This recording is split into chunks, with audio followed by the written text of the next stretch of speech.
Okay, cool. Because we have a lot of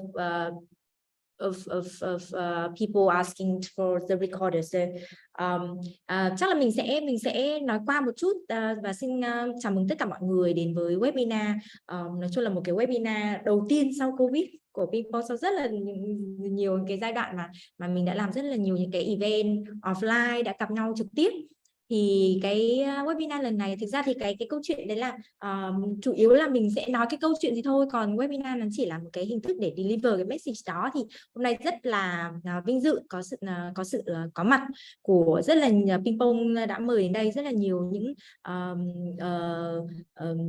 khách hàng thân thiết của Pingpong cũng như là những cái đối tác rất là thân thiết của Pingpong. Thì rất là vinh hạnh có sự có mặt của SS and Partners, là một đối tác là khách hàng của Pingpong ở Trung Quốc, có rất nhiều kinh nghiệm về làm về Amazon và có kinh nghiệm về các cái thương vụ thu mua và sát nhập các cái Amazon Store, là một đối tác và một khách hàng rất là quan trọng và tiềm năng của Pingpong ở Trung Quốc. Ngoài ra thì cũng rất là cảm ơn Quang Mỹ hay là Kevin làm founder của GEC Group thì đã đứng ra để là host cái event này và sẽ thay mặt rất là nhiều các seller Việt Nam đặt những cái câu hỏi dành cho SS and Partners, cụ thể là Jasmine là người phụ trách về mảng M&A của SS and Partners. Cái câu chuyện về sang nhượng quyền kinh doanh ở trên Amazon FBA thì maybe là ở Việt Nam đã có một vài seller và một vài cái câu chuyện bên lề nói về chủ đề này. Tuy nhiên thì mình cũng nhận thấy đấy là chưa có nhiều cái sự gọi là chuyên nghiệp hóa trong cái việc là làm thế nào để định giá cái cửa hàng Amazon đó, và làm thế nào để có những cái process như thế nào, có những cái quy trình như thế nào để có thể là sang nhượng cái kinh doanh, hoặc là thực ra là mua bán những cái cửa hàng Amazon khác thì định giá như thế nào, làm việc như thế nào, thì mọi người thì seller ở Việt Nam maybe là còn chưa có nhiều kinh nghiệm. Thì hôm nay thì hoàn toàn là dành cho một cái buổi mà rất là thân mật thôi, là để mọi người có thể chia sẻ kinh nghiệm. Mình sẽ không nói một cái gì nó quá là to tát, quá là cả, mà tất cả đều là experience sharing đến từ các cái chuyên gia, những cái người mà đã có những cái kinh nghiệm mà làm thực tế những cái deal như vậy ở nước ngoài. Và hy vọng là cái buổi này chỉ là một cái gọi là cái ghi dấu cái sự hợp tác lần đầu tiên thôi, và chúng ta sẽ còn những cái buổi cụ thể và những cái hoạt động partnership, những hoạt động hợp tác với nhau cụ thể hơn sau cái buổi event lần này. So the stage is for you, Kevin and Jasmine, please just start it. Ngoài ra thì cũng lưu ý với mọi người là vì Jasmine thì sẽ nói tiếng Anh nên là Dory sẽ dịch qua rất là nhanh những cái mà Jasmine nói, trong trường hợp mà mọi người không để mọi người tự catch được cái idea trong cái presentation của Jasmine. Yep. Okay. Thanks. You want to start with the introduction? Yeah. Wait. So Phương ơi, chắc em share cái presentation của bên SS đi. Okay.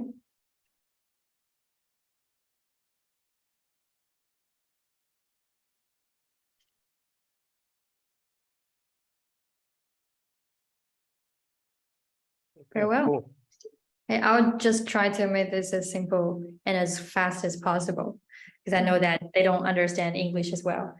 Anyway, maybe just slide this. Yeah, next row.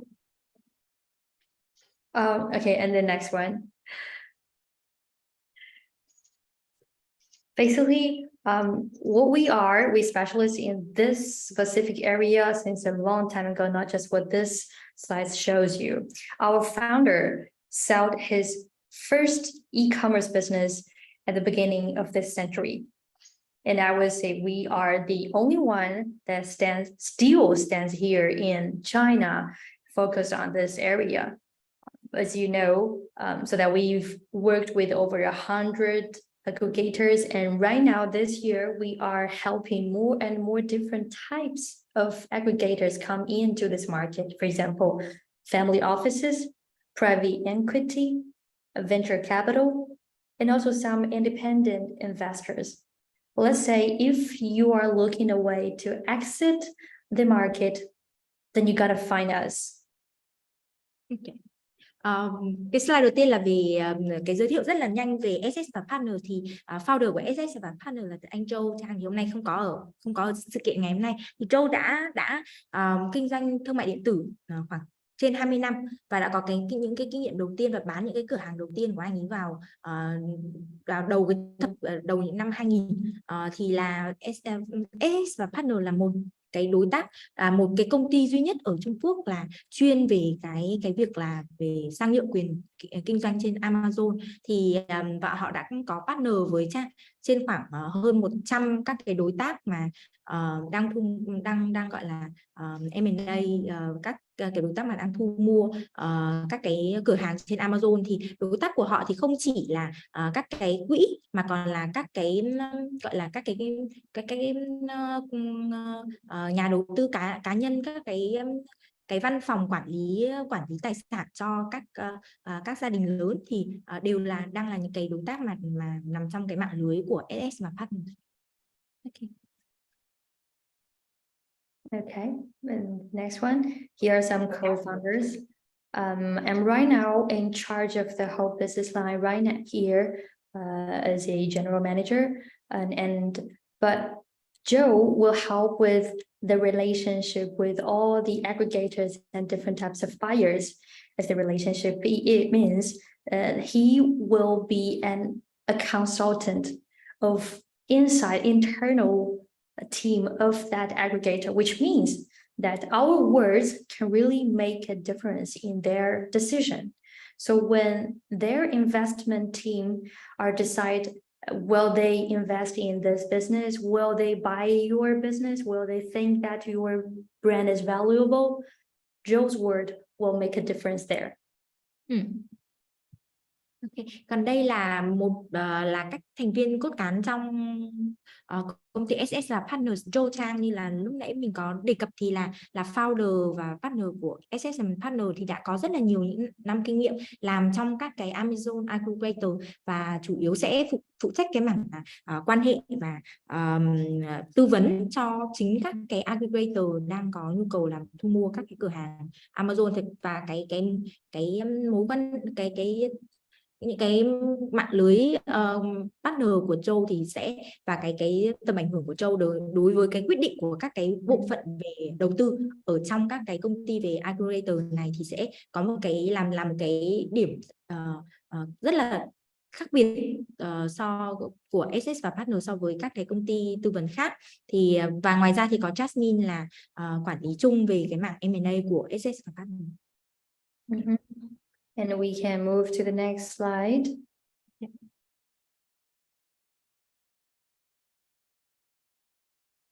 Yeah, this is our strength. Also, the one that the previous one goes.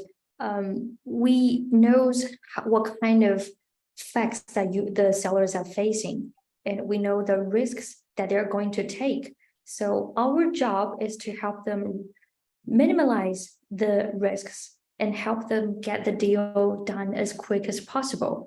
We have massive experiences in the whole business, not just the business, but also Amazon operating.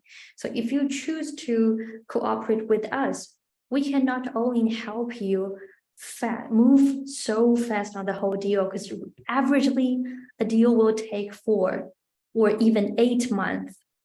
But with us, we can close a deal within 45 days. This never been heard anywhere else. For example, just for the data analysis part, when we connected with a founder and he signed a DNA with us, we will collect the data from them. And once we have that transaction report, we can finish the P&L calculation within 2 hours, because we got our AI, that thing, yeah, to help us finish the P&L calculation as soon as possible. Okay. Với cái kinh nghiệm của SS và Partner thì họ sẽ có thể hỗ trợ rất là để có thể giảm thiểu tối đa cái rủi ro có thể gặp phải trong những cái thương vụ mua bán và sát nhập như thế này. Ngoài ra thì với cái hệ thống và những cái kinh nghiệm của SS và Partner thì họ cũng có thể nói rằng họ là một trong những cái đối tác mà có thể các owner của các cái store Amazon có thể tin tưởng và có thể giảm thiểu cái thời gian mà có thể close the deal nhanh nhất có thể. Vì thông thường trên thị trường thì khi mà mua bán và sát nhập như thế này, một cái deal sẽ mất từ 4 đến 8 tháng, đấy là cái thời gian bình thường. Tuy nhiên với SS và partner thì họ đã có những cái deal hoàn thành trong thời gian kỷ lục đấy là 45 ngày. Một trong những cái điểm mà họ có thể làm được đấy là ví dụ như sau khi mà owner của store thể hiện cái mong muốn là họ muốn bán store thì và trong vòng 2 giờ thôi là SS và partner có thể sử dụng AI để analyze, để phân tích những cái thông số về kỹ thuật và những cái thông số về báo cáo tài chính của cái cửa hàng đó, để có thể gửi cái thông số này đến cho những cái đối tác mà họ đang có mong muốn mua cửa hàng. Yeah. And for the next slide, we're going to show you who we work with. Where does the capital comes from? The next slide. I think the screen is frozen right now, right? Yeah, probably. Phương ơi, cho em share lại đi Phương.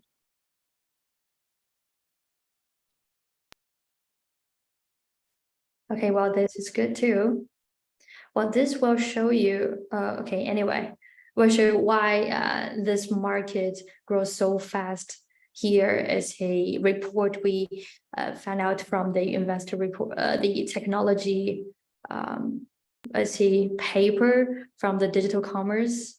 And it shows that this market, maybe we can focus on the orange column on the left side. There are some great names in this area that we can focus on. For example, the Thrasio, Heyday, Perch, Seller X. But right now, Seller X just got merged with Elevated brand 2 months ago. So we're kind of more than the head of we know the head of the whole industry, and we can always give you the right decision because we know what is changing in this industry. For example, here the report shows that Seller X got founded in blah blah blah in 2020, but the reality is 2 months ago they merged with the Elevate brand. So I guess we know more than the report. So we are really trustful. Slide này thì thể hiện là những cái player, những cái aggregator lớn trên thị trường, có nhiều cái tên có thể kể ra đây như Talkshow, Heyday, Perch hoặc là Seller X. Thì thực ra sẽ có một cái team trong nội bộ trong ngành đấy là Seller X thì đã merge, đã Elevate brand. Họ đã kết hợp thêm với cả một cái bên đối tác aggregator khác. Thế nên là với SS và partner thì khi mà họ có cái kinh nghiệm trong ngành và có những cái network trong ngành thì họ sẽ có cái khả năng để có thể biết những cái thông tin nội bộ ngành như vậy. And from that, you can see that we are really close with all of our clients, not just the founders, but also the aggregators. We take them as partners. And that's why they tell us, not even tell the report, they tell us that their internal funds going, if they have money right now, if they don't.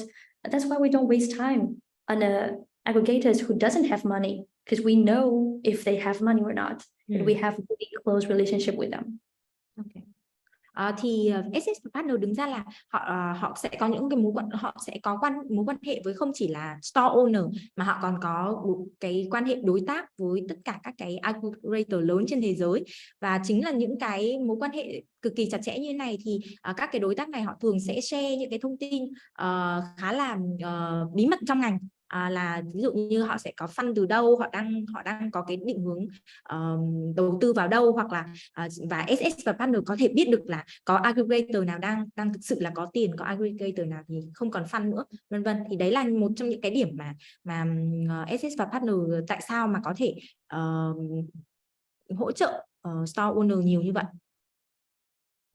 Yeah, we can move to the next, and here's just to show you part of our clients. There are all some great names in the aggregator industries. I think we have to update it right now because I just got another news this morning that Razer and the Strice Group here, Strice Group has exited the market right now. And the whole acquisition, what is that? Merger and acquisition team has been taken by the Razer. So yeah, so the Strides group officially exit the market. In the middle. Đây là những cái gọi là cái tên và các cái đối tác của SS và Partner thì là những cái đối tác lớn trong cái mảng acquirer của các cái store Amazon. Thì có cái tin ngay sáng hôm nay đấy là Razer thì đã đóng cái mảng M&A của họ rồi. Thì đấy là những cái thông tin mới nhất mà họ đang có hôm nay. Yeah, the reason why we are being so explanational on those aggregators' name is because we want you to make a right decision when you know that you're going to hand over all your business, all your heart and your sweat are going to take it over by another person or by another group. And the reason why we take a lot of time to explain on that is because we want to show you that how we can help with the right decision maker.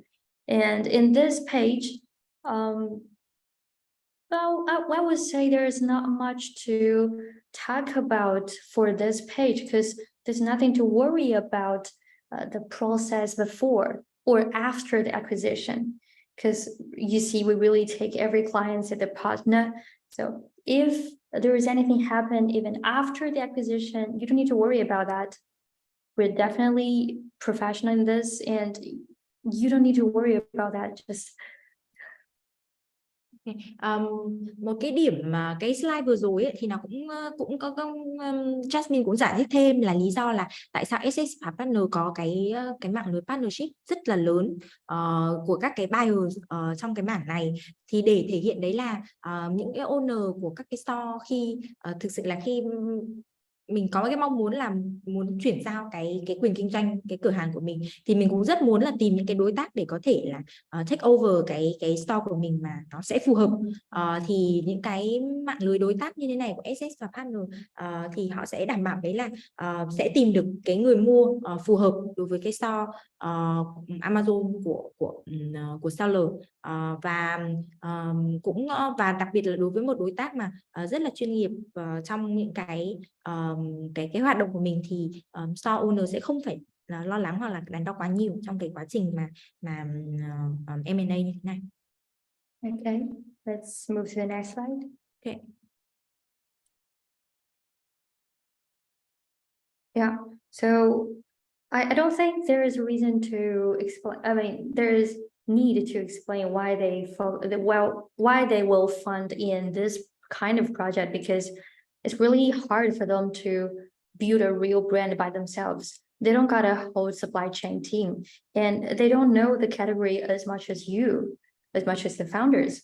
So that's the reason why they choose to buy a brand, not just build the brand themselves, is because they cannot copy that to every industry. And if they buy your brand, they can just copy your business mode and make the numbers grow. Yeah, expansionality.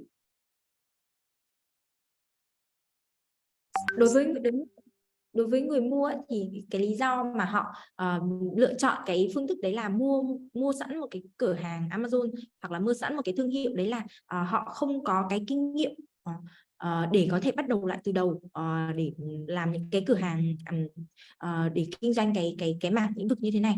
Nên là đấy là một trong những cái điểm mà họ sẽ cái hình thức nhanh nhất, đấy là cái con đường nhanh nhất của họ, đấy là họ sẽ mua luôn những cái thương hiệu như thế. Yeah, and we can move to the next slide, because they're really different here. After the acquisition, the aggregators might do different things about the brand. They might resell it, actually, to be honest. But sometimes most of the aggregators will be a more strategic plan, to make more strategic plans for the brand and to really think about how to expand the brand to different channels, not just Amazon. So that's why I skipped that part for the last slide. Do you want to translate this part? No, just skip. Okay. Một trong những cái business model của người mua thì có những người mua thì sẽ là mua lại và họ sẽ bán lại để để kiếm lời, nhưng cũng có rất là nhiều những đối tác họ muốn là có thể là đầu tư theo hướng là strategic, và họ muốn là sẽ hỗ trợ cái store này có thể mở rộng ra thêm nhiều trên những cái kênh bán hàng khác. Đấy là nhiều cái mỗi một cái người mua thì họ sẽ có một cái định hướng khác nhau. Yeah. And so here comes the most important part. Why do we sell our heart to the aggregators? And we list so many reasons here. These reasons are actually being seen by us, by the actual founders who came to us, saying to us. For example, one of the founders said he needed more cash to support his other business. And he thinks that this business in this category is already made the end peak time. So it's time to exit. But still, he believes that the business can be stable a long time. But right now, his focus is on another brand, so he needs more cash. And also, there are so many others tell me complaints about Amazon's policies. You see Amazon right now still increasing the PPC cost and still increasing the fulfillment cost really unreasonably. You see, they cannot stand the Amazon and they want to stand outside of the Amazon, but they have no choice to sell them. Trên đây là một vài cái lý do mà tại sao các cái store owner tìm đến SS và partner và chia sẻ về lý do tại sao họ muốn bán cái store của họ. Thì mỗi người sẽ có một cái mỗi một owner sẽ có một cái lý do rất là khác nhau.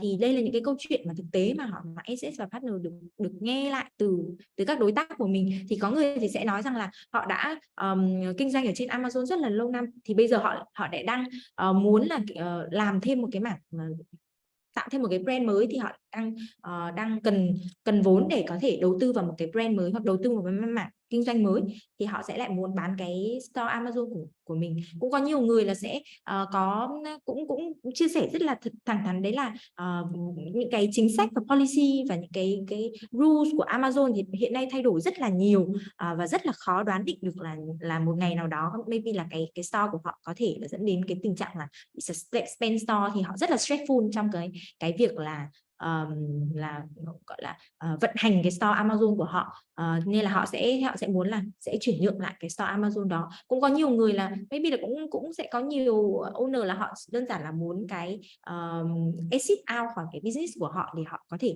invest vào những cái nhu cầu cá nhân như là mua bất động sản vân vân. Thì cũng mỗi một store owner thì họ đều sẽ có một cái câu chuyện là tại sao họ muốn sang nhượng và sang nhượng cái quyền kinh doanh trên Amazon của họ. Anyway, I think that today's webinar is to tell them that this kind of business mode can turn into cash. It's a way to tell them. Nên là và cái webinar lần này cũng chỉ để nói với các bạn đấy là việc kinh doanh trên Amazon hoặc kinh doanh e-commerce thì có thể bạn có thể sang nhượng và có thể có được cái doanh thu từ cái việc như thế này. Yeah, we can move to next. I think we can be faster on the different qualified. I don't think we need to focus on the qualified sellers, because no matter if you are qualified or unqualified, we can make you qualify, right?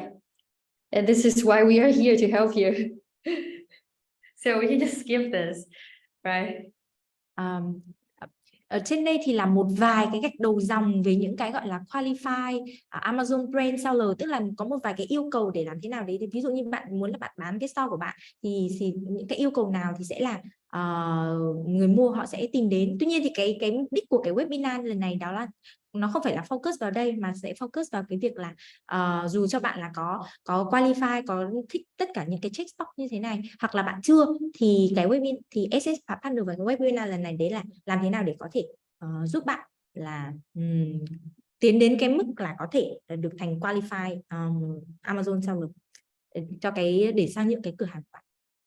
Exactly. So don't worry about this. We can move to the next slide.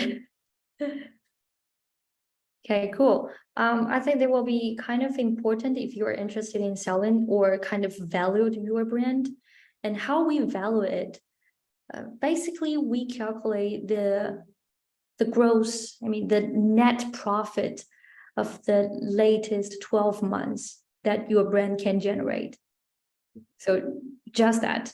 And all the rest of the price will be calculated, will be times, will be multiplied by that numbers. So we can just focus on the net profit mark, the net profit, how much you earn, and that will be the fund.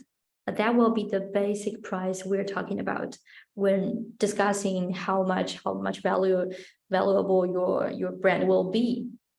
So the formula is very simple. We times the net profit to a certain numbers, and that is a number how we value your project. For example, here we give it 40, and that will be 40 times the net profit each month. Right? It's kind of simple. Cái về việc định giá một cái cửa hàng Amazon thì thực ra là cái formula nó rất là đơn giản. Mọi người bên phía buyer họ sẽ chỉ tập trung vào cái việc tính toán và chỉ số đó là chỉ số net profit, tức là lợi nhuận trên cái cửa hàng Amazon đó. Và tính toán cái lợi nhuận trong 12 tháng gần nhất của cái cửa hàng Amazon đó, làm một cái mức base, một cái mức base để tính, sau đó là sẽ nhân với một cái trọng số. Ví dụ như ở đây là ở đây thường hiện nay đang trung bình trên thị trường đang trong một cái trọng số là 40 lần của cái net profit hàng tháng của cái cửa hàng Amazon store đó, thì nó sẽ tính là cái định giá của cái store đó. Yeah, but I also want to mention that we've seen prices go as high as 68 times. That was a really nice record for you to remember. Và đôi khi cái con số có những cái thời điểm thì cái trọng số mà nhân với cả cái tỷ lệ profit thì có những cái thời điểm lên đến 68, nghĩa là 68 lần cái lợi nhuận tịnh trong tháng đó, thì sẽ là cái định giá của cái cửa hàng. Yeah, okay, we can move. This is to show you how quick we can be, how fast we can be. The only thing take times was the negotiation. You see, most of us, we care is the price, how much we value and how much we're going to sell, right? So most of the time what we spend on the negotiation part, and for the rest of it, for example, the due diligence and the calculation, you see, they don't take too much time, right? And after the 5th week, we can transfer the accounts. This is the fastest time we can get. Còn trên đây là cái timeline của một cái typical deal M&A dành cho cửa hàng Amazon, thì các bạn có thể thấy là nó thực ra nó sẽ diễn ra rất là nhanh, và cái thời gian cái gọi là cái step mất thời gian nhiều nhất đấy là cái step mà negotiate, là cái step mà cần phải thương lượng về giá giữa người mua và người bán. Người này sẽ là định giá, mỗi một bên sẽ có một cái định giá khác nhau đối với cửa hàng Amazon store đó, thì cái step đó là cái step mà sẽ gọi là mất thời gian nhất. Ngoài ra thì còn lại tất cả những cái step khác thì sẽ có thể diễn ra rất là nhanh, và ngay cái gọi là cái thời điểm nhanh nhất đấy là sau cái tuần thứ 5 thôi là seller có thể chuyển nhượng cái quyền điều hành cái store đó cho bên buyer dùng. So basically very simple periods that we're going to go through during this process. That's you came to us, we valued it, and we find buyers for you, we do the diligence, and we transfer the account. Done. Vậy thì cái process gọi là đơn giản nhất đấy là khi mà các bạn tìm đến những đối tác như bên SS Partner, bên SS Partner sẽ tìm đến những cái người mua tiềm năng cho bạn, làm cái thủ tục gọi là due diligence, tức là check cái thông tin đó và close the deal và có thể chuyển nhượng cái cửa hàng đó cho các bạn. Okay, then we can move to the next slide. Here's to show you some case that we have right now. And if you are interested, we can show you more. Especially right now, we are creating really colorful and attractive sales sheet for each brand that we're creating. It's like a flyer, it's just a one page, but it can really attract the buyers and get them interested in the brand. đây là một cái ví dụ về những cái step mà trong cái deal M&A đó thì nó chỉ mất khoảng tầm 2 tháng từ khi mà seller thể hiện cái mong muốn là muốn bán cái thương hiệu của họ cho đến khi mà họ nhận toàn bộ cái phần giá trị chuyển nhượng. Thì hiện nay thì Access và Partner cũng đang hỗ trợ những cái người bán là sẽ có thể tạo ra một cái flyer có tất cả những cái thông tin mà có thể attract, có thể thu hút cái người mua tiềm năng đối với cửa hàng và cái thương hiệu đó. Yeah, and we can move fast over this couple of slides. They're all just cases showing, and I never worry about that because we are really good with the numbers. And I think everybody knows that Chinese are good with the numbers. Anyway, and move two, because they are just the cases to show you that how we're going to present your brand to the sellers, to the buyers. And as I said, we've created flyers for each brand right now, so there won't be too much key questions answered here. We're not going to send it just. You see, when we met with the aggregators, we will send over a teaser. This is not a teaser. This will include too much information about the brand, and we definitely will protect your information before meeting with the truly buyers. So this is a case to show you that when the conversation goes deeper, when we find out that they're really interested in the brand, we will show them the details right here. But before that, it's just a flyer. We show them the key things. We don't even unveil your brand name, so they don't even know which brand are sold.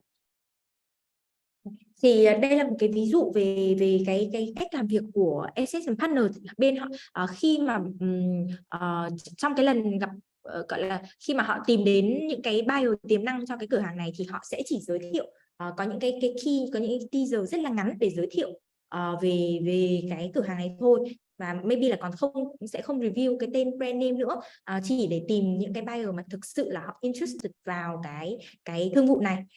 Thì sau khi mà có những cái discussion mà nó sâu hơn thì họ mới cung cấp những cái thông tin mà detail hơn về cái cửa hàng này, tất cả những cái thông số kỹ thuật, cái thông số về tài chính, thì để có thể là sau những cái bước đó thì sẽ có những cái discussion nó có thể sâu hơn về cái định giá và tiến đến cái bước là close cái thương lượng đó. Okay. And just to show you how well we are good at the numbers, this kind of P&L we will only finish in like 2 hours. Or if you don't have too much accounts, like let's just say, because in China, one founder can create so many accounts. I don't know how they do that, but they can create so many accounts. When they want to combine the sales for different accounts, that we might take a little time. But when you just give me one account, one shop, and I'll finish the P&L calculation within 2 hours, definitely. Đây là một cái mẫu về cái gọi là bảng báo cáo tài chính của một cửa hàng mà Access và Partner có thể hỗ trợ seller tạo ra trong vòng chỉ còn khoảng 2 giờ đồng hồ thôi. Thì sẽ có những cái trường hợp là store owner họ có rất là nhiều store thì maybe thời gian nó sẽ lâu hơn. Tuy nhiên thì với cái kinh nghiệm của Access và Partner, đặc biệt là với các đối tác Trung Quốc, thì họ rất là cẩn thận và rất là nhanh về các cái con số ấy, thì có thể tạo ra một cái financial report như thế này rất là nhanh chóng cho store owner. And this is why we impress the buyers. They don't know that how we expertise in this industry, and that's why the buyers also trust with us. And here is an example to show you when the deal is done, you will sign a contract like this. It's an asset purchase contract, and this contract, it really means something. So we don't sign contracts just casually, and we have a lawyer team support in the US. So we have a local lawyer, so you don't have to worry about what kind of things that you're signing. We will going to review them for you. And on the right side is a picture to show you that we really help the sellers to get money. This is a cash payment received screenshot from a real actual seller. Sorry. Một phần nữa là với cái kinh nghiệm của mình thì ngay cả chính với buyer họ cũng rất là tin tưởng SS và partner trong những cái deal này. Thì phần bên trái là một cái mẫu về cái sau khi mà cái deal đã được chốt bởi tất cả các cái bên thì sẽ có một cái bộ phận pháp lý legal của bên SS và partner ở Mỹ phụ trách cái phần là ký cái hợp đồng chuyển giao giữa buyer và seller cho cái store đó. Thì store owner sẽ không phải lo lắng về cái vấn đề pháp lý khi mà họ chuyển nhượng cái store của họ, và SS và partner cũng trực tiếp là hỗ trợ trong cái phần là nhận những cái khoản chuyển khoản về cái giá trị thương vụ này đến tài khoản của người bán. Yeah, and we can move our services to show you what kind of services we have. I don't think we need to waste another word on this slide either, because we can control the process, I assure you. We show that how professional we are. We can control the time, the rhythm, and also we can help to render your numbers. Because you know, numbers really impresses the buyer. That's the key factors why the buyers want to invest in your brand, right? We do care about the numbers, and we can sometimes help you to make the numbers look better. And yeah, and we know the differences between the Asians and the Western cultures. So we will explain the numbers in a more Western way to them, so that they can know the brand and your brand better, faster, and make a decision quicker, so that we can move fast if you want. But sometimes we really, because I got some requests from sellers too. They want us to drag the process down to make it to 3 months, because they know that their brands are increasing, and we settled on the fixed multiples. We didn't settle on the fixed price for the value. So when we fixed on the multiples, when the times goes and he knows that his brand is growing, he wants us to help him drag the process to 3 months, and we can definitely do that too. Thực sự cái tổng kết lại về những cái dịch vụ của bên SS và partner thì họ không chỉ là cái đối tác rất là chuyên nghiệp về trong cái việc mà mua bán và xuất nhập như thế này, và cụ thể là họ sẽ có những cái kinh nghiệm mà họ sẽ hiểu được cả cái văn hóa của cả châu Âu cũng như là của cả phương Tây và của cả châu Á, để họ có thể làm thế nào để có những cái gọi là cái vì là thương vụ M&A thì thực ra đấy nó chỉ là về những con số thôi, thì họ có thể là giúp bạn là tạo ra những cái tức là có những cái con số, giải thích những cái con số của cái chỉ số của cửa hàng Amazon đó phù hợp với cái góc nhìn của người mua ở phương Tây, để có thể có những cái terms nó sẽ tốt hơn cho store owner. Mà cũng có một cái ví dụ đấy là nhiều khi là với người bán thì họ cũng trực tiếp nói với cả SS và partner là họ muốn, ví dụ họ có cái mong muốn là sẽ kéo cái deal này nó dài hơn, vì thực ra sẽ có nhiều cái deal đấy là họ sẽ fix cái gọi là fix và cái trọng số, tức là cái số multiple mà khi nhân với cái profit, thì khi mà store owner họ biết rằng là cái trọng số thì đã fix rồi, nhưng mà cái profit thì khi qua thời gian ấy, thì nó sẽ và cái store của họ vẫn đang phát triển rất là tốt, thì họ muốn là delay cái deal này cho đến khoảng 3 tháng sau chẳng hạn, khi mà những cái chỉ số về profit của họ tốt hơn thì lúc đó mới close cái deal với cả buyer. Thì đấy cũng là một trong những cái mà SS và partner có thể hỗ trợ và đáp ứng cái yêu cầu và cho cả store owner, làm sao store owner có cái lợi ích là lớn nhất. Yeah, and I think we can move to the Q&A part. Yeah, right. Đây trên đây là một cái gọi là cái presentation rất là ngắn của bên SS và partner thôi, thì sau này thì tiếp theo đây thì sẽ là cái phần Q&A. Thực ra là rất là quan trọng và sẽ là hầu hết thời gian của cái buổi webinar ngày hôm nay. Thì Q&A sẽ do bạn Quang là founder của GEC Group sẽ hỗ trợ có mọi người. Thì sau đấy thì giống như mình đã nói rồi đó, là sẽ có những bạn mà có cái code của Ping Pong để có thể trực tiếp tham gia vào cái phần Q&A với cả Jasmine cũng như là với Quang nha. Thì bên Ping Pong ban tổ chức sẽ mời các bạn, promote các bạn lên thành participant của buổi này để các bạn có thể bật mic và bật mic để có thể trò chuyện trực tiếp với cả Jasmine nha. Okay, thank you. Thank you Jasmine sir. Quang ơi. Cái mình có câu hỏi trước không hay là em cứ lấy câu hỏi chuẩn bị thôi? Quang cứ lấy hỏi một vài cái câu mình đã hỏi đi, xong thì mình sẽ cho các cái bạn mà có câu hỏi để có thể bật mic nói chuyện tiếp. Okay, Jasmine, let's come to Q&A. I know SS Partner is an acquisition brokerage firm. As an Amazon seller, my question is there any opportunity in which I can sell, just a part of my brand, or share my brand, so I can leverage my knowledge in the niche I'm selling, and I can learn the experience and knowledge of the acquirer, I mean the Amazon aggregator, because they are very excellent in operation optimization, etc. I don't want to sell the whole brand. I just want to sell part of my brand. Any case? Well, that comes to a very that's a good question anyway. But if you want to just sell a part of the brand, it is doable. We've done only one cases. And Okay. for that specific cases, we are negotiate about separate the asset into different marketplace. For example, the seller want to keep selling the brand in the Europe marketplace. Well, the buyers only want to focus in the North America marketplace. So they finally get a deal when agree to sell part of the use of the brand. And that is also doable, but it only depends on how strong your brand is, and so that they will take a step back. Because normally buyers want to buy them all. They will control the brand so that they can expand the brand better. But sometimes if your brand is strong enough, it is doable. Okay, I see. Chắc là thu dịch qua một chút nha.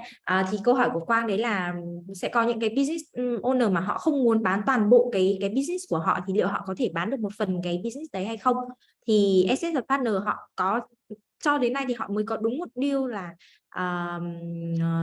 làm như điều đấy, thì chủ yếu là đấy là cái deal đấy là khi mà bên mua thì họ chỉ muốn tập trung vào cái cửa hàng bán ở thị trường Bắc Mỹ thôi. Vậy thì sẽ chia cái giá trị của cái cửa hàng đấy ra thành là cái phần cái người mua thì họ sẽ chỉ mua cái business ở Bắc Mỹ, còn lại thì store owner họ vẫn keep cái business ở châu Âu cho họ. My second question regarding the valuation of the project. Who will take the trading commission? Is that a brokerage firm like SS Partner? And who will decide the market multiple, like 40x or 68x? And which factor will decide that market multiple? Well, for the price, it's always the buyers to say. We will suggest that, and we don't think that, or sometimes if we don't agree with the price, you cannot sell, and we will prove that why we deserve that much, right? That's what we're doing here. We are going to put the numbers together. We show them we're a strong brand and we can really help you to grow money in the future, and thus you have to pay me more, right? It's all bargain process, and seller success are really good at that. And so the buyers have a saying here, but also we can help to increase that amount. And for the due diligence part, I'm afraid you're asking that normally there will be the buyers themselves. They have a team to do that due diligence, but sometimes they will also hire some more specialists to help with the due diligence. For example, in some specific categories, for example, in a bath bombs. In this bath bombs category, they will test how many inceptions in that bath bombs, how many ingredients in that bath bombs. That's why the buyers, they don't know it yet, they will hire another team to help them to make a test, or it's just make a test for the product. And the whole diligence part will always be handled by the buyers. So it's always the buyers who say, I want to buy this store for how much, and then there's always the negotiate and bargaining from the seller side, say, oh, I worth this much. Yeah. Exactly. It's kind of like we're buying apples on the market. Right. So is for each, for example, for each aggregator, maybe they have like a benchmark. So maybe for Thrasio, they can pay 40x, but for seller X, maybe they pay 48x. We do. Yeah, we kind of know how their habit when they're bidding on one brand. We know the habit. For example, capital brands, they might, well, and the Amber Group and the Profound, these three, they might sometimes give us really low numbers. And so we know that will be our bottom line. We will definitely not take that. Câu hỏi của Quang đấy là mình sẽ dịch qua một chút. Thì câu hỏi của Quang đấy là cái phần mà chỉ trọng số nhân ý, thì là sẽ do bên nào quyết định. Thì thường là sẽ là buyer họ sẽ ra một cái giá, đấy là họ muốn mua 40x này là bao nhiêu x, là buyer họ sẽ ra một cái giá, và đấy chính là cái, và sau đấy thì sẽ là cái bước mà kiểu mình sẽ phải mà cả thôi, mình là người bán thì mình sẽ phải và asset và partner sẽ đứng ra thay mặt người bán, mặc cả và chứng minh cho buyer thấy rằng là cái store này sẽ worth, sẽ đáng giá XXX hơn so với cái mà họ đã trả giá chẳng hạn. Thì đấy là cái việc của asset và partner. Thực ra là họ cũng sẽ có những cái bước, ngay cả cái bước là gọi là due diligence cái store đó thì cũng sẽ thường là sẽ do buyer họ làm. Ngoài ra thì cũng sẽ có cái chuyện đấy là mỗi một aggregator hoặc là mỗi một buyer họ thường sẽ có một cái thói quen, một cái gọi là khẩu vị đầu tư khá là khác nhau. Thì asset và partner họ sẽ có họ sẽ biết là cái bên mua nào họ sẽ gọi là cái bên mua nào sẽ gọi là trả giá thấp nhất, và đấy là sẽ là cái gọi là cái mà họ sẽ không thích cái lowest bidding như vậy, và họ sẽ biết là sẽ phải đi đến những cái người mua nào thì mới có cái giá nó tốt hơn chẳng hạn.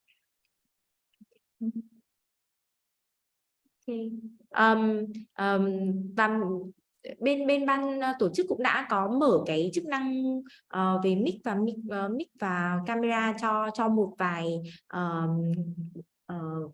bạn tham gia đó. Thì không biết là Khải hay là Tuấn, nếu mà các em mà có cái câu hỏi gì mà muốn đặt cho Jasmine thì cứ raise hand và bật mic và trao đổi nha. Cái này mình chỉ coi như là một cái buổi cà phê talk thôi, và anh An nữa đúng không ạ? Cái này thì là một cái buổi cà phê talk thôi, nên là mọi người cứ free thôi ạ. Thì chắc là sẽ nhường anh An trước nha, vì nãy giờ em có thấy anh An giơ tay câu hỏi rồi ạ. Chào các bạn, các bạn nghe rõ mình nói không nhỉ? Em nghe được ạ. Vâng, hiện tại thì mình chia sẻ một chút là mình có một cái brand trên Amazon vận hành được khoảng 3 năm. Thì các cái sản phẩm của mình chủ yếu là các cái sản phẩm thủ công mỹ nghệ đến từ Việt Nam ấy. Thì bản thân đơn vị mình là một đơn vị chuyên về sản xuất và cung cấp dạng wholesale cho các cái siêu thị như là Walmart với cả một số đối tác ở Mỹ cũng như là châu Âu. Thì khoảng 3 năm trước thì mình có làm cái brand trên Amazon, tuy nhiên là điểm qua một chút là mình cái doanh thu 12 tháng gần nhất rơi vào khoảng tầm 2 triệu đô gì đấy. Thế tuy nhiên là cái việc vận hành ở Mỹ, và tức là nó phải khấu hao thuế rồi tất cả các cái, đại khái là mình chỉ kiểm soát được khoảng 20% trong cái câu chuyện này là phần supplier, tức là phần sản phẩm thôi, chứ còn để vận hành rồi các thứ thì mình thấy là cái margin của mình nó chỉ rơi khoảng tầm độ 10% một năm, thì chưa bao gồm các cái chi phí cho nhân sự, văn phòng để duy trì cái brand Amazon này. Đấy, thì tức là cái profit nó sẽ rơi khoảng tầm 10%, nhưng khi mà mình vận hành cái công ty, cái mảng Amazon thì nó sẽ bị lỗ. Thì bây giờ cái nhu cầu của mình vẫn đang là muốn bán cái brand này, và mình vẫn sẽ là đơn vị cung cấp sản phẩm cho cái người mua tiếp theo ấy. Thì liệu như vậy thì sẽ có ổn không? Bởi vì thực ra là các cái sản phẩm thủ công mỹ nghệ của Việt Nam thì nó sẽ gặp một cái vấn đề về vận chuyển, rồi hàng hóa nó cũng bị có một cái vấn đề đấy chính là cái sản lượng. Nó đôi khi nếu mà sản phẩm nó hot quá thì bên mình cũng bị chậm sản xuất trong cái việc đấy. Thì mình câu hỏi chốt của mình là xem liệu rằng là các cái đối tác họ có hứng thú với những cái mô hình kinh doanh sản phẩm thủ công mỹ nghệ như của bên mình hay không. Dạ, ok. Anh An chờ em một chút, em dịch nhanh nha. Okay. So Mr. An he's selling on Amazon 3 years ago with the Amazon stores on handicraft products from Vietnam. With the 12 months latest revenue is about $2 million US. But he's also a manufacturer and wholesaler supplying to Walmart in US and EU, etc. Yeah, so his problem is that I think he's struggling with the operation in Amazon store in the US. It's actually very costly for him to do all the costs and to all the tax refiling and stuff like that. And then his margin probably staying at around 10%.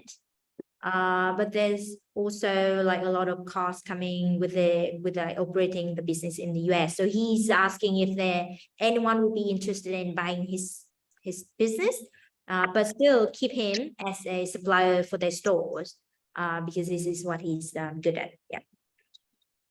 Well, I would, to be honest with you, the numbers doesn't look good right now. It's not that attractive, especially when it comes to the handicraft, and it's not a category in baby, juvenile, or some evergreen category. Handicraft is not that evergreen. It's a product that people choose to buy when they have leisure time, not a need in daily. So the category is not that attractive and the profit is not that attractive either. I would say we have to lower the expectation. If your expectation is lower than the average price of the market, then yes, there will be people to buy your. And the second question, like if there's someone who buy that store, still keep him as a supplier. Yeah, well, normally they will never change the supply chain if they find out there is a high risk on the supply chain. For example, what do I mean the high risk? One thing is your production is illegal. It's not obeyed with the local rules. And secondly, it's taking too much cost. Normally, the cost of the landing cost of a product will not be over 35% of the whole sales. And if they find out that your cost is way higher than 30 or 35, then of course they will find a substitute. Okay. Yeah. Let me quickly recap it.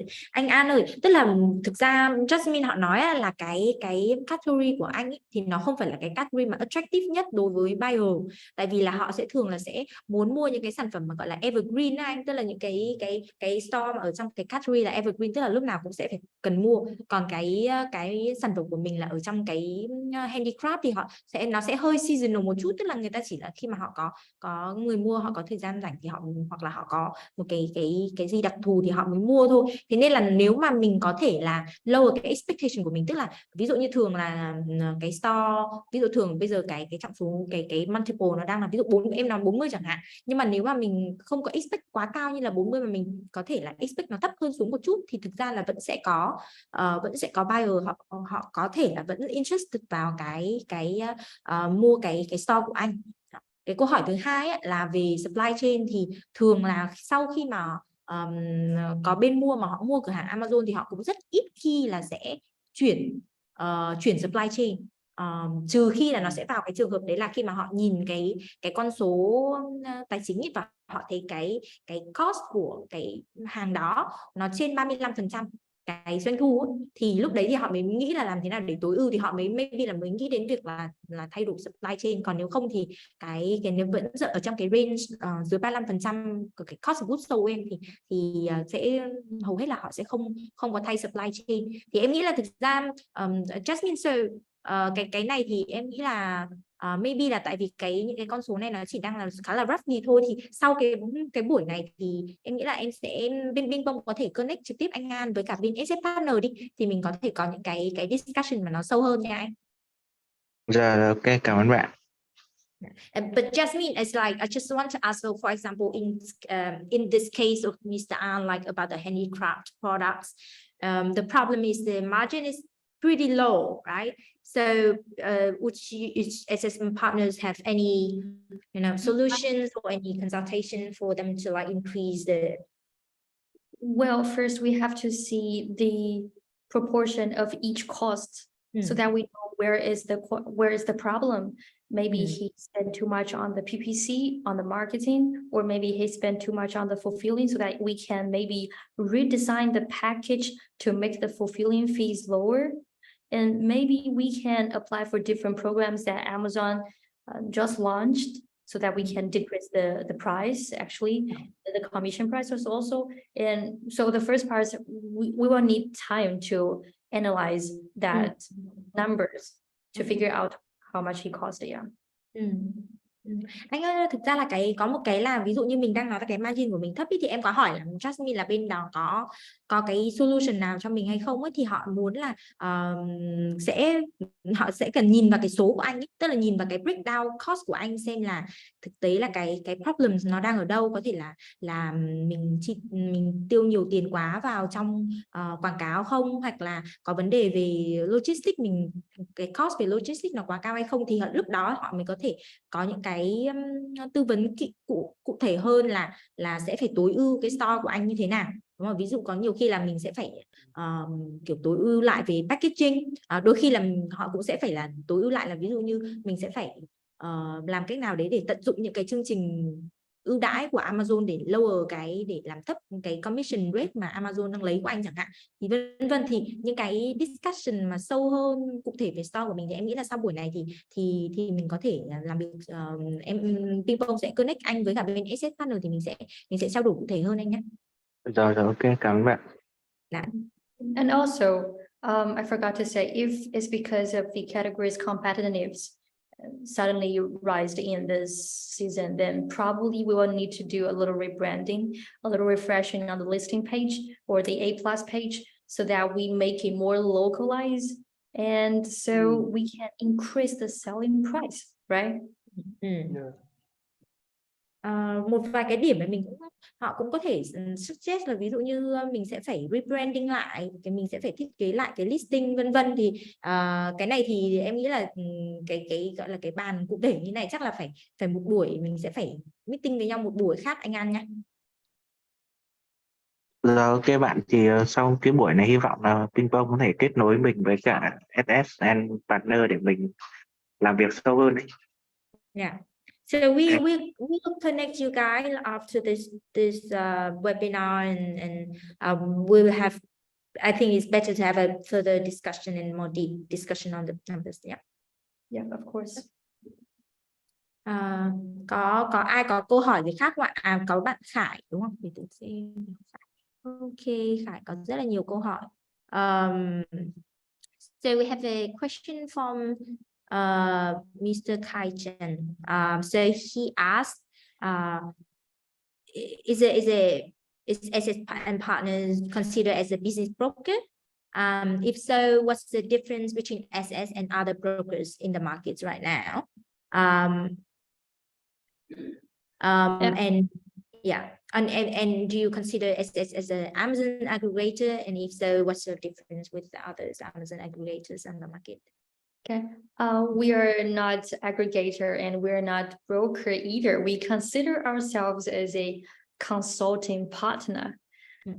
The reason why we consider us as a partner is because we really think in your shoes.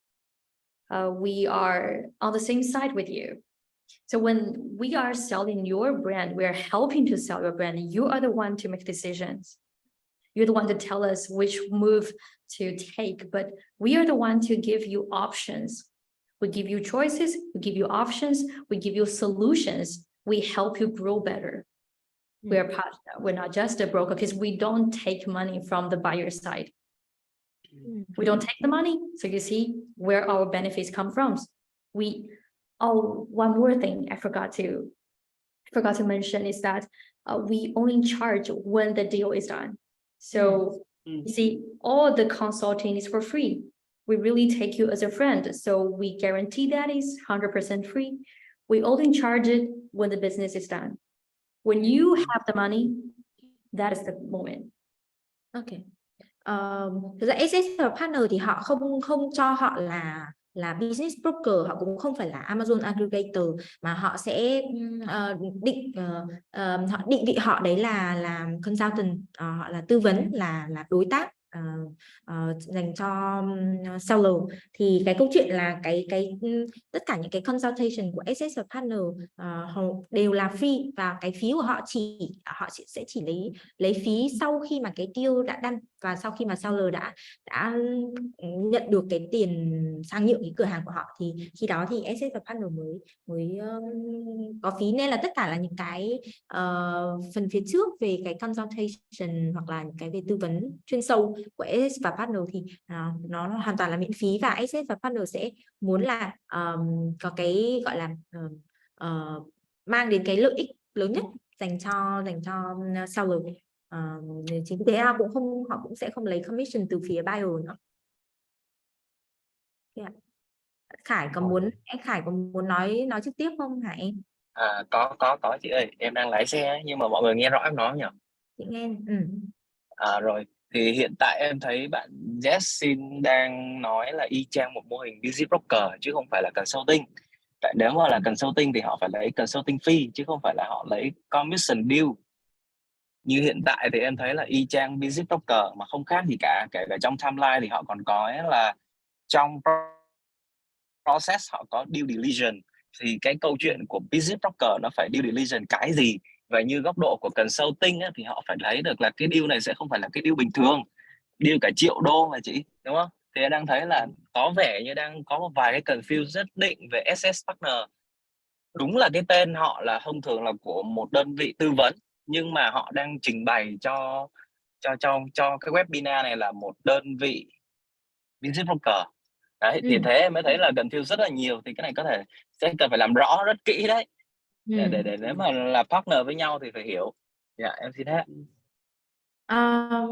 Okay. So Jasmine, just back to are you being a broker, or are you being a partner? So maybe can you explain a bit further? And I saw here some people asking about fees. So what's your fees and stuff like that? Maybe we can explain that a bit further. Yeah, of course. Well, the reason why also we call us a partner is because M&A is just a department of seller success. We have full services for cross-border e-commerce sellers. For example, we have logistic, we have sourcing team, we have supply chain department, and we also have cooperate services department, which is to help some Chinese firms to establish, create a new firm in different countries. And we also help them to sometimes apply for vendor center account. As you can see, we also have some branding projects running right now. We're helping some Amazon sellers to do the rebranding and to do the marketing. So M&A today we're discussing is just a department of seller success. So in this department, there will be a broker. Yeah, it is a broker. They find the resources from different sides. They find the sellers, they find the buyers, and make a connection. But why we're so professional is because we don't charge from the buyer side.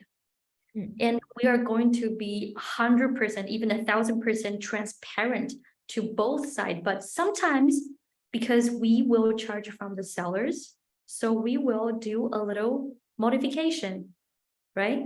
And we will not be that 100% to the buyers. So you don't need to worry about that. We are definitely on your side, on seller's side. And this regarding the fees, well, it's different because sometimes if a great cases come to us, we will definitely cooperate with that case, even we don't charge. So it actually depends on the case, the size of the case, and also the potential of the case. If we see great potential, and the charging fee will be maybe just 1 or 2%, 1 or 2. And that has really happened because we got a case that sales numbers has up to 35 million a year, 35 million. $2 a year. And for that case, we only charge 2% of the whole transaction when we don't, that transaction fee is not included in the inventory. So if you're going to sell your inventory, that is your money. We don't take that. We just calculate the evaluation, the brand evaluation part, the cash consideration. That will be a percentage that we take from where. And for a small case or for a small brand, as a brand that we don't feel confidence about, we might charge a lot. And that the highest we charge is 8% of the record. So that's around from 1 to 8%, depending on how potential and how great your brand is. Okay. Trả lời câu hỏi của Khải nha, thì Jasmine còn nói rằng á, thì thực ra là M&A nó chỉ là một cái phòng trong bên một cái phòng ban của asset và partner, thì họ sẽ có rất là nhiều các cái phòng ban khác. Thì từ phía góc độ là founder thì họ vốn là seller ngay từ ban đầu rồi, nên họ sẽ có những cái phòng ban khác như là kiểu logistics, làm sourcing, làm branding, tất cả những cái consultation đấy dành cho business, dành cho seller rồi. Nên là M&A nó chỉ là một trong cái bộ phận ở trong asset và partner thôi. Thì cái maybe là nếu mà cái gọi là M&A thì sẽ là broker, là họ sẽ tìm người mua, tìm người bán và kết nối hai bên. Nhưng mà cái câu chuyện của SS á, thì họ sẽ chủ yếu là sẽ đứng về phía góc độ của seller là chính. Tức là họ sẽ về mặt phí thì họ sẽ không tính cho buyer, không tính cho người mua, mà họ sẽ chỉ tính phí cho seller thôi. Thì 100% cái gọi là cái phí brokerage của họ là sẽ đến từ seller. Thì cái câu chuyện đấy là seller thì đôi khi là họ sẽ chính vì vậy nên là họ sẽ biết cách làm thế nào đấy để gọi là trình bày những cái con số của cái cửa hàng đấy cho người mua, nó sẽ làm sao đấy để có lợi cho seller hơn. Thì đấy là cái cách làm của họ. Ngoài ra thì có một bạn Dương thì có hỏi về cái việc tính phí phần trăm ấy, thì nó sẽ phụ thuộc vào cái sẽ khá là tùy từng deal một. Ví dụ như khi bên đó họ đánh giá là cái deal này nó rất là potential và rất là tốt, thì họ sẽ có những cái case họ chỉ lấy 1% cái commission fee thôi. Tuy nhiên thì maximum là họ trong cái record của họ thì cái deal lớn nhất mà họ lấy cái tỷ lệ phần trăm đấy là 8%. Nên là cái commission thì nó sẽ phụ thuộc vào cái potential của cái deal đó, thì là nó sẽ range đâu từ 1 đến 8% đối với asset và partner nhé. Ok, không biết là Khải em thấy sao? Đã vẫn muốn hỏi tiếp đúng không? Dạ, thì em hiểu cái asset partner rồi, nhưng mà ý là có một câu hỏi thêm liên quan đến khâu DD trong M&A của asset. Thì em chưa rõ về cái này là một. Cái thứ hai nữa là về cái tầm giá mà của asset partner đang làm với business á, hiện tại nó đang around khoảng bao nhiêu? Ví dụ như around business tầm 1 triệu, hay là around business tầm 500.000, hay là có thể là around lên đến 5 triệu chẳng hạn, ví dụ thế. Thế thì em đang muốn hiểu rõ hơn về asset. Okay. Jasmine, we have another question like how do you do the due diligence? Is you who do the due diligence, and how's the process look like? And the second question, what kind of the size are you looking for? Like say 500K, 2 million K, what kind of the size? Yeah. Okay, so the first question, normally due diligence process will be separated into 4 parts, one for legal, one for financial, one for operation, one for marketing. But we are the one to help you sorting out all the materials. So all you need to do is give us the original pictures, original orders, screenshot that you take from your suppliers and from different logistics service providers, and we will compile all the materials from you into an official one and submit to the buyers. So we will help you to sort out all the materials, and we will also do a little bit due diligence, pre-due diligence, when we feel like it's necessary. So due diligence is not always happened when you sign the LOI, the contract, the potential price. Sometimes if we feel that this sellers is not that honest sometimes, and we feel like we might need to do a little due diligence process before that, then yes, we will do that too, and that is totally handled by us. And for the official DD part, that will be handled, that will be checked by the buyers. The buyers always will give you a whole checklist to tell you what kind of thing that they want to know about your brand. And we are the one to help you put them together and put into the official report and submit to them. Okay. And Yes. aside, Yeah, so the four part I want to repeat is finance, marketing, operation, and what else? Legal. Okay. yeah. Khải ơi, tức là họ sẽ có bốn cái component trong cái due diligence ấy. Một là về pháp lý, rồi về tài chính, về marketing và về vận hành. Thì thường là sẽ ví dụ như họ sẽ chỉ cần là bên seller cung cấp những cái thông tin đó, thì bên SS họ sẽ phải có nhiều trường hợp là kiểu đôi khi là seller họ sẽ không thực sự là 100% honest về những cái thông tin của họ chẳng hạn. Thì bên SS và partner với cái pre due diligence là họ muốn là để đánh giá cái potential, cái tiềm năng của cái seller đó, thì họ sẽ cần seller là cung cấp những cái thông tin cơ bản. Ví dụ như là họ cần là picture, ảnh của sản phẩm, rồi họ cần những cái screenshot về order sản phẩm, vân vân. Thì một vài cái thông tin mà kiểu để SS và partner họ đánh giá cái tiềm năng của seller là một. Còn khi mà cái gọi là official due diligence là buyer họ sẽ làm. Tức là họ sẽ phải có những cái thông tin là checklist là bên seller sẽ phải cung cấp sau khi mà đã ký tất cả những cái NDA và AOL các thứ rồi, thì bên seller cái gọi là submit tất cả những cái thông tin đó cho buyer, thì là cái bước mà buyer họ sẽ làm cái due diligence đó. And how about the size? Yeah. Well, to be honest with you, we are looking for a size over at least 100K per month. That will be 1 million per year. Yeah.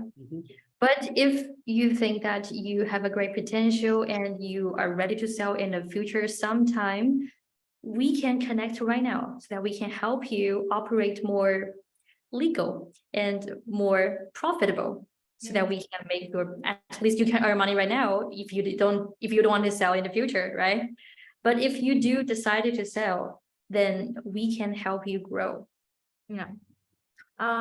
Về cái size của business thì họ đang nhìn vào cái doanh thu là khoảng trên, ít nhất là phải trên 100.000 một tháng, có nghĩa là đâu đó chừng khoảng 1 triệu đô một năm. Tuy nhiên thì đối với những store mà ngay cả với những cái store mà hiện nay chưa đạt được cái mức 1 triệu đô một năm đi chăng nữa, mà vẫn muốn là sẽ đến một ngày nào đó mà sẽ có thể bán cái store đó, thì vẫn có thể là liên lạc và hợp tác với SS và partner ngay, vì họ có những cái phòng ban để có thể là gọi là optimize cái operation của cái store đó, hoặc là họ sẽ hỗ trợ cái store đó làm thế nào để có thể hoạt động nó legal, nó pháp lý nó tốt hơn chẳng hạn. Thì để đấy là cái thức mà SS và partner họ có thể partner với những cái store nhỏ hơn và hỗ trợ những cái store nhỏ hơn ngay từ bây giờ. Okay. Hải còn câu hỏi nào nữa không em? Hiện ra hết rồi câu hỏi rồi nha chị. Em cảm ơn mọi người nhiều. Dạ, cảm ơn. Any okay, we have another question.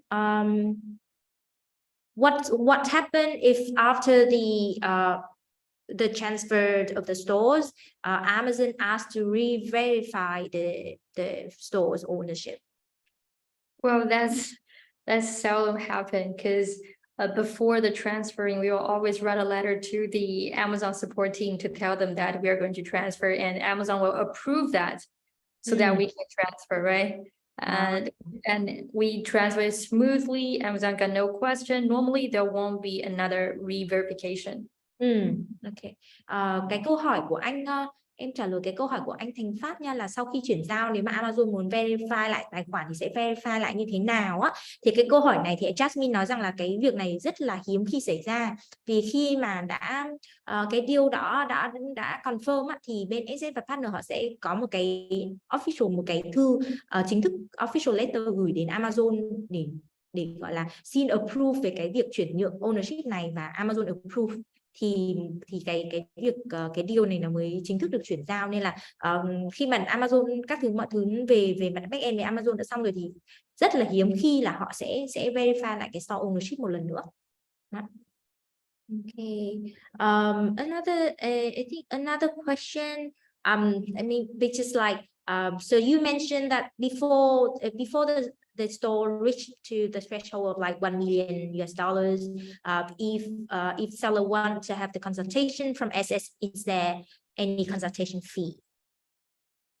If you decided to, work with us or cooperate with us or stand by us, then we can sign a consulting contract.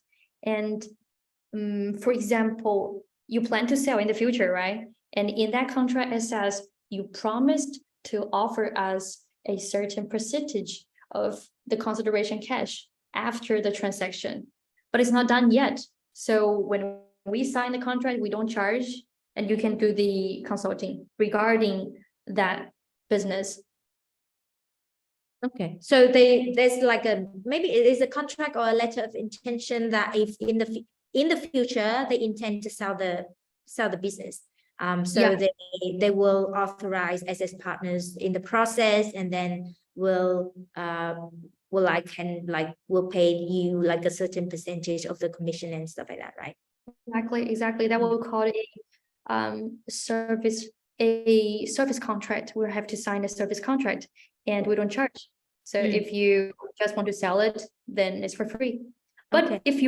if you want to grow your business, literally grow, and that will be another department that is called branding and marketing. And yeah, that department, and they will charge monthly around around $1,000 to $3,000 a year. No, a month. Yeah. Anh Hoàng Kim ơi, em trả lời cái câu hỏi của anh là nếu mà chưa đạt, Jasmine trả lời là nếu mà chưa đạt được size đó trong quá trình tư vấn trước đó thì SS có lấy phí tư vấn hay không. Thì nó sẽ có hai trường hợp. Một là trường hợp là mình muốn là trong tương lai mình sẽ bán cái business này thì sẽ ký hợp đồng gọi là service contract với cả SS partner, và sẽ có những cái terms, điều kiện đấy là trong tương lai khi mà anh reach đến một cái level mà anh bán cái business của anh á, thì bên SS và partner họ sẽ tính phí, cái commission fee là bao nhiêu %, thì sẽ có một cái contract như vậy. Thì trong cả cái nếu mà có cái contract như vậy ấy, thì trong cả cái quá trình mà họ tư vấn để hỗ trợ anh phát triển cái store đó thì nó sẽ là không mất phí. Còn trong cái trường hợp mà ví dụ như anh vẫn muốn anh muốn own cái store đó và anh chỉ anh muốn grow cái store đó thôi ấy, thì sẽ có một cái bộ phận phòng ban khác của bên SS và partner liên quan đến branding, liên quan đến operation, thì họ sẽ tính phí tư vấn cho anh. Lúc đấy thì nếu mà anh vẫn chỉ muốn anh muốn tự mình own cái store đó thì sẽ có một phòng ban khác là phụ trách cái phần là tư vấn và hỗ trợ anh về cái phần vận hành hoặc là branding hoặc là gì đấy trong cái khả năng của SS và partner ở những cái phòng ban khác.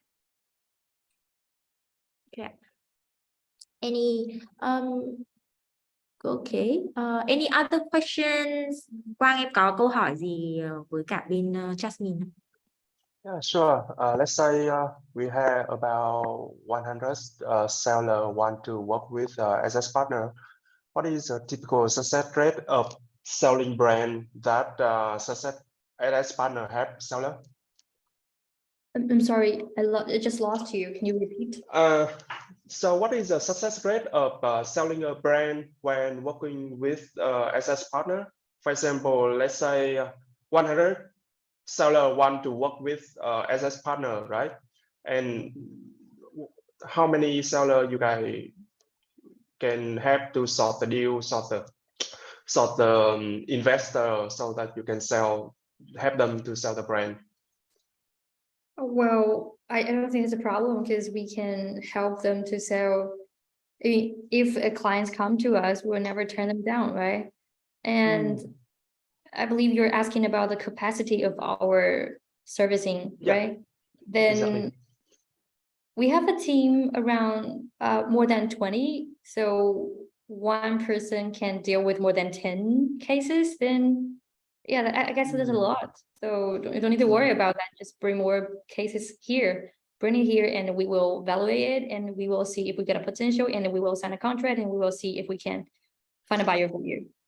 So I think the question Kevin asked, like, for example, I'm a store owner and come to you and you agree to have me to sell the stores, yeah. So Yeah. how much certainty you have for this case? Like, say I will be very confident walking out your meeting room and say, oh, I will have my money in, like, say 2 months, 3 months, and that sort of stuff, or how much of or it's just a 50-50 games? Well, it depends on, well, you have to send me the link. I have to see it first. To be honest with you, I have to do the pre-evaluation to see if we have the potential. And Okay. one more thing, we are trying to avoid electronics right now. Yeah, I see. If they, I see yeah, if the they design. electronics, I would say that's like 0%. But if it's not an electronics, then yeah, I would say I have full confidence if your margin is over 15% and your size is just as great as much, and your category is happen to be at the evergreen side, then 100%. I can list you some hot categories right now. Yeah. For example, sure. the health, beauty, or products that aim at mom. We have an aggregator, more than 2 aggregators. They are focusing on mom. So if your categories is focusing on mom, then yeah. And also we are focusing on baby pets. It's really popular in this industry. Chắc để dịch qua cho mọi người ha Quang. Thì câu hỏi của Quang đấy là kiểu có tỷ lệ thành công là khoảng bao nhiêu % đối với những cái brand mà đến với SS Partner, thì thực ra là cái câu trả lời nó cũng khá là tùy thuộc vào từng case một.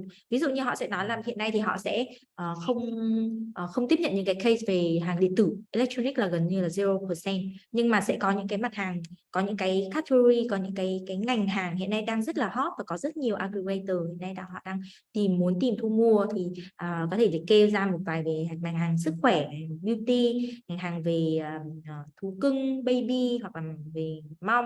Đấy là những cái mảng ngành hàng mà hiện nay đang rất là hot và rất nhiều bên họ đang muốn tìm. Nhưng về cơ bản thì nếu mà business của bạn là nằm ở một trong những cái ngành hàng này, rồi sẽ có cái doanh thu ok, có cái profit margin đâu vào ít nhất là trên 15%, thì Jasmine nói chung là sẽ rất là tự tin là nếu mà bạn muốn bán cái store của bạn thì sẽ không có vấn đề gì cả.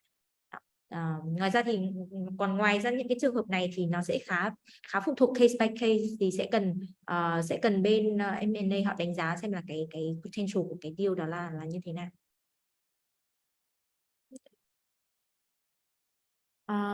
Let me see. Another question, how Amazon aggregator or private equity sought the deal beyond the consulting firm like SS and Partner? Why did you choose to work with us? I mean, because there are so many Amazon aggregator and P&E firm in the world, right? Yeah. My question is how do they solve the deal? I mean, not just SS Partner. There are so many companies like SS Partner. I'm just curious. Well, we have a system. So through that system, we will send the deals to them, and they will check the deal through our system and to communicate with us. Yeah, I'm curious about that system. It's just very simple. It's monday.com. Yeah, we're using monday.com to share the documents and to share, because we can literally limit the permission to each and every users. So that system is really working under this circumstances. So it's like a community, as you say, right? So kind of like a mailing list of all the aggregators and stuff like that. Yeah, it's kind of like that. There are some, it's synchronized with our own pool. So when we put your information on the pool and we decided to who we're going to show it to, and it will shows up on their end, different. What about all the platforms? Kind of like an online platform where people just publish, you know, they have. What about? We do emails communication, but it's like we will talk with every POC per every other weeks. So we'll talk like twice a month to check how they're doing and how there's the funds, how their app is, how they raise the funds, if there are any updates on the funding, and is there any updates on their internal teams, because you know in this kind of industry teams can really be changed in a second. So when we talk with one POC, that one is the leader of the whole investment team, but suddenly he told me that he quit his job and he decided to start his own business in Wall Street. Yeah. It really happens in one of the aggregators. So we will talk to them time to time and to keep in touch. Is it so from your sharing, actually, I felt like this is a game, like this is a number game, but at the same time it's also very personal kind of games. Is it like you need to have like a kind of like a personal touch with the investment team of the aggregator for you to have a better deal, is it? Yeah, we do need to have very personal contacts with them, and all of our team members actually have different contacts of the team members from their teams. Like we have WeChat, we have WhatsApp. WhatsApp is really not using that much, but we're using Slack, and we're also using money.com as we see, and we also using spot.com and sometimes LinkedIn. Yeah, so multi-channels to talk with them, but we have to update them from time to time. Đó, câu hỏi của Quang đấy là có cái gọi là có những cái channel nào thì mình sẽ kết nối được với những bên aggregator. Thì thực ra là cũng nói chung cả cái sharing của Jasmine thì em cũng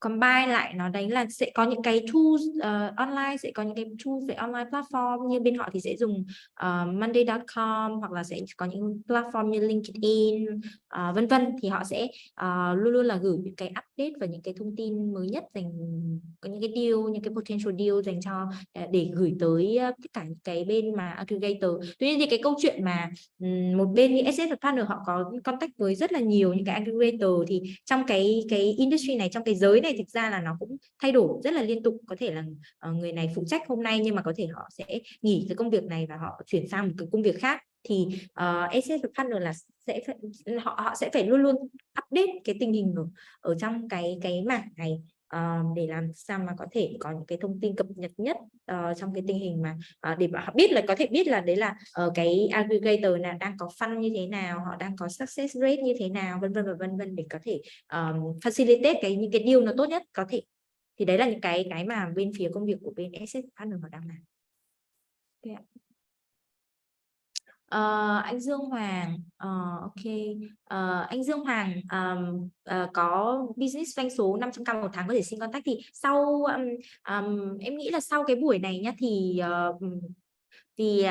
nếu mà các anh chị đã đăng ký link qua cái registration link của Pingpong, thì Pingpong cũng xin phép là sẽ connect các anh chị mà có nhu cầu với cả bên SS Partner nha, hoặc là mỗi một anh chị hiện nay thì đều có thể là liên lạc với SM Sales Manager đang phụ trách account của mình, và nói với Pingpong là các anh chị muốn connect personal trực tiếp với cả SS Partner, thì Pingpong cũng sẽ hỗ trợ trực tiếp nha.